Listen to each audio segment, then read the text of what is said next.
Attention, regardez bien, c'est la phrase que chaque soldat américain devait apprendre en chinois. Je parle d'un Américain car il savait que seule la Chine pouvait encore les sauver. Cette mission américaine n'avait qu'un seul objectif, rayer le Japon de la carte. Les équipages vidèrent leurs avions de tout équipement pour ne conserver que l'essentiel, des bombes, encore plus de bombes. Lorsque tout fut prêt, 16 bombardiers B-25 décollèrent du porte-avions, glissant dans le ciel comme des ombres. Très vite ils survolèrent Tokyo, hurlant au-dessus des toits. Les Japonais, inconscients du danger, levèrent simplement les yeux, puis les soutes s'ouvrirent et une pluie de feu s'abattit. Tokyo devint un brasier, les cris de désespoir déchirèrent l'air et 80% des bâtiments partirent en fumée. Mais qu'avait fait le Japon pour provoquer une telle fureur? Pendant la Seconde Guerre mondiale, la soif de conquête de l'armée nippone ne cessait de croître. Elle dirigea alors ses canons vers l'Asie du Sud-Est, territoire sous influence britannique et américaine. Un affront inacceptable, Washington répondit aussitôt, embargo total sur le pétrole. Blessé dans son orgueil, le Japon ordonna une attaque surprise contre Pearl Harbor, riche en ressources militaires américaines. Le 7 décembre 1941 à 6 h du matin, sous l'ordre de Yamamoto Isoroku, 138 bombardiers foncèrent vers Pearl Harbor. Les soldats américains, sans méfiance, dormaient encore. Les habitants virent les avions arriver et crurent à un exercice. La première torpille japonaise fendit alors les eaux, filant droit vers les cuirassés américains. L'explosion fit voler en éclats la tranquillité du port. La panique éclata, les soldats criaient, cherchaient leurs armes. Mais le bombardement continuait implacable. Une bombe perça la coque d'un navire-hôpital. Trop tard pour fuir, les avions japonais déchaînèrent leur enfer. Pearl Harbor devint un océan de flammes. Les balles tombaient comme une pluie de métal. Les Américains ne pouvaient ni se cacher ni riposter. Le ciel appartenait totalement aux Japonais. Tout ce que les avions survolaient était réduit en cendres. En moins d'une heure, le port n'était plus qu'un paysage d'apocalypse. Des soldats se jetèrent à la mer cherchant un refuge, mais les torpilles glissaient sous leur corps et les avions à basse altitude mitraillaient les flots. Il n'y avait aucune échappatoire. Plus de 2000 morts en un instant. Les hôpitaux, les écoles, les aéroports, tout fut rasé.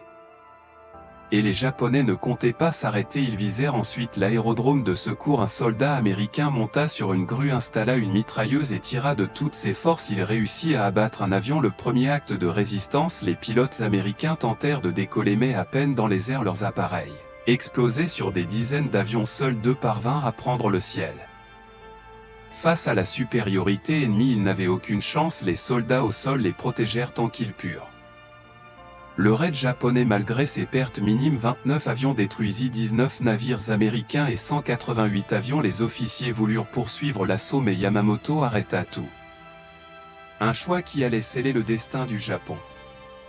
Car l'attaque réveilla la colère colossale des États-Unis, une vengeance inévitable. À Pearl Harbor, le sol était couvert de corps, les fumées semblaient éternelles. Les officiers regardaient l'océan défiguré, incapables de retenir leurs larmes. Des soldats fouillaient les décombres cherchant des survivants.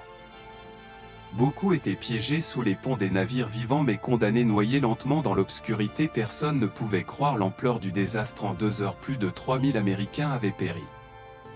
Washington convoqua une réunion d'urgence. La vengeance devait être totale.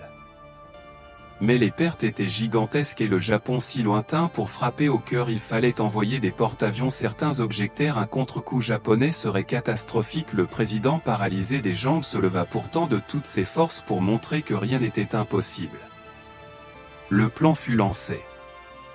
Les avions furent allégés de tout équipement pour transporter davantage de bombes. Ils n'avaient qu'assez de carburant pour atteindre la Chine. Après l'attaque, chaque pilote dut apprendre une phrase vitale en chinois.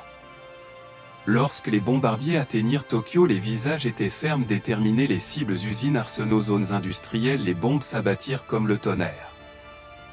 Plusieurs villes furent touchées quand le Japon comprit ce qui se passait. Les avions américains montaient déjà vers la Chine. Ce n'était qu'un prélude.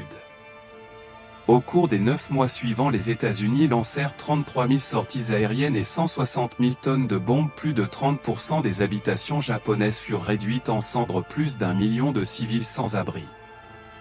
Mais le Japon refusait toujours la capitulation.